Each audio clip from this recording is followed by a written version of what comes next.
My April market update for real estate in the Philly suburbs. Folks, we're talking about general trends today.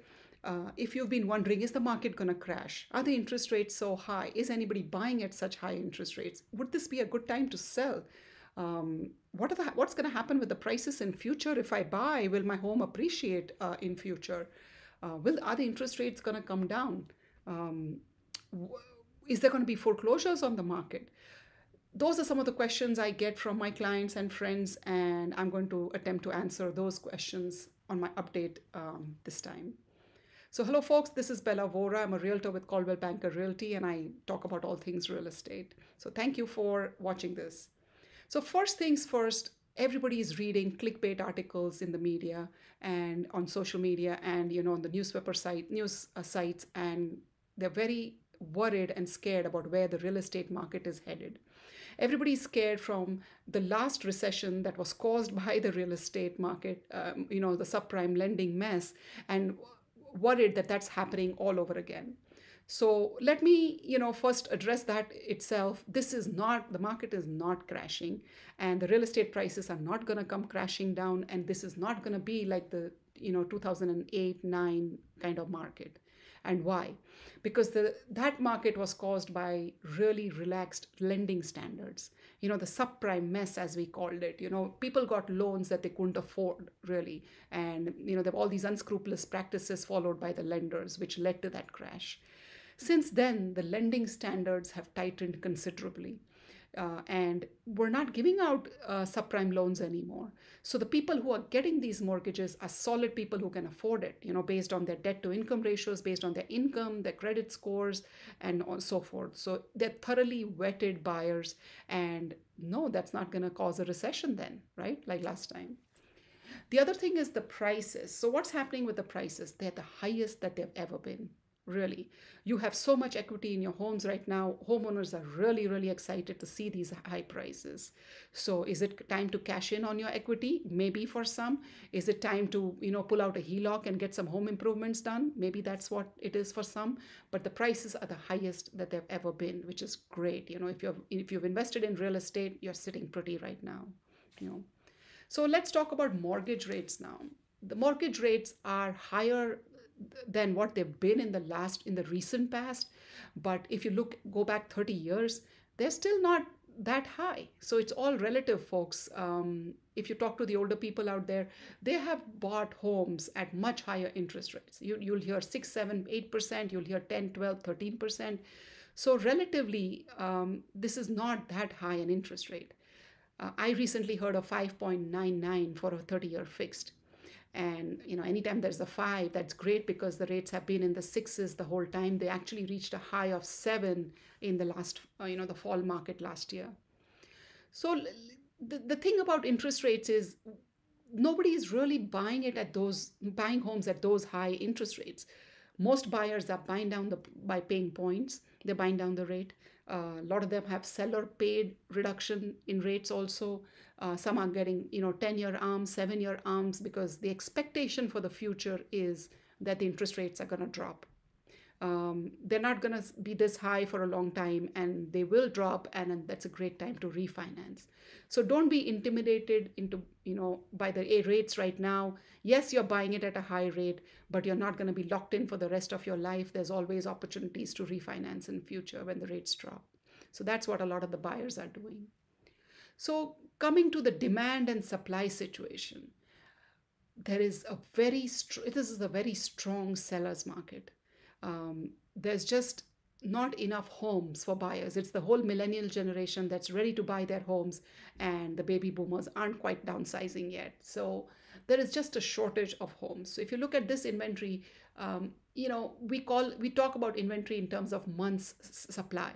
So back in the recession years, we had 8 and 9 months supply of inventory, as in if X homes were selling in a month, we had 8X on the market. But right now, currently, in the last couple of years, the inventory levels have been so low, and this year again, they're so low that we have 2 and 3 times the monthly supply of inventory, which is signifying a strong seller's market. So there's just too many buyers and not enough homes on the market. The new construction, the prices have increased. It got expensive to build homes, and the builders had slowed down the building process after the recession. And there's a time lag. They're not able to ramp it up because the demand picked up all the homes that were already existing, and now they're like rushing to actually get more neighborhoods and more homes on the market. As far as new construction, we will see some more coming up soon, but currently there's not just enough choices out there. So what does, the foreclosures, that's another question that I get asked about, in terms of foreclosures. Foreclosures and short sales are when you owe more to your lender than what your home's going to fetch when it's sold in the market. So given that you were locked into much better interest rates from when you bought the house, given that the home prices are the highest that they've ever been, you have tremendous equity in your homes. So foreclosures are not happening, folks. If there are foreclosures, it's someone who has been very irresponsibly borrowing against their home. Otherwise, there's no reason why there should be so many foreclosures, given this current economy. So what is the crystal ball saying? None of us has the crystal ball, but what are the expectations for the future? So if the home prices seem high right now, what's going to happen in the future? Well, there's people a lot smarter than myself who have been polled, and here's the home price expectations survey. They polled and surveyed, a bunch of people in the industry who are very knowledgeable, and this is their expectation of what's going to happen with the prices. They're talking about a steady increase, nothing galloping, nothing crazy like we've seen in the last couple of years, but still a steady increase. So they're still not predicting any crashes in the market or the prices, going down. So what does all this mean for buyers and sellers? Yes, this is what the prices are doing. This is what the mortgage rates are doing. What does it mean for you? Well, first of all, get a good realtor to bounce off ideas off of, or a good mortgage advisor that you can talk to. Okay, this is how much I owe on my current home. This is what my home is worth. This is what I'd like to do. It all starts with motivation, folks. What is your motivation to move? Are you looking to downsize? Are you looking to upsize? Are you looking to move into an area, which has school district for your children? Are you looking to move closer to your work now that you've been called in, and the commute has become a reality again? Or maybe it is a permanent work from home, and therefore you want, to that little backyard or a bigger home or that home office or whatever it is. So the motivation to move, just to revisit that once again and talk to someone knowledgeable about it, bounce off ideas off of them and give them your personal situation and see whether selling or buying is right for you. Because it's a great time to cash in on your equity. It's a great, if you're renting, it's just, it has been proven over and over again that home ownership helps you build wealth. Renting is not going to get you anywhere. The rents are getting higher and higher every day. So the next time you renew your lease, chances are your rent is going to be higher. And it may be that your landlord is looking to cash in on his equity, and he may just suddenly decide to sell the home, and then you're left scrambling trying to find another rental. So there are some obvious answers for some situations, but then some may not be so obvious. So bounce those ideas off of your realtor or, your mortgage personality, or, what are the home values in this area doing? Where do you want to go? And what are the home values doing over there? I can get you in touch with, I have done this recently with my clients where I've gotten them in touch with realtors in those remote locations to get a feel for what's the home going to be like if I'm moving to South Carolina, North Carolina, Florida, Houston. And then make the decision about selling your home, because now you're making informed decisions. That's all our job is, folks. That's what I see myself as doing all day long. All I do is give you the information you need so you can make, decisions for your family. Hope this was helpful. If you have specific situations, I'm always happy to discuss.